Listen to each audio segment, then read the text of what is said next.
Saudara, sebuah truk bermuatan sabun cuci mengalami kecelakaan tunggal di Jalan Trans Sulawesi, tepatnya di Jalan Poros Maros Bone, Sulawesi Selatan. Sang sopir meninggal dunia akibat tertimpa kontainer.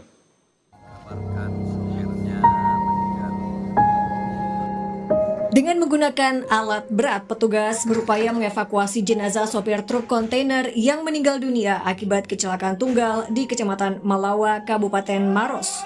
Peristiwa yang terjadi pada Kamis dini hari ini berawal saat korban yang mengemudikan kendaraan dari arah Kabupaten Maros menuju Kabupaten Bone tiba-tiba tak bisa mengendalikan kendaraan saat melintas di jalur menurun dan berkelok tajam. Kondisi remblong mengakibatkan truk kontainer bermuatan sabun cuci ini menerobos pembatas jalan hingga terjatuh ke tebing. Proses evakuasi berjalan lama, yakni selama 5 jam untuk menarik kontainer yang menimpa korban.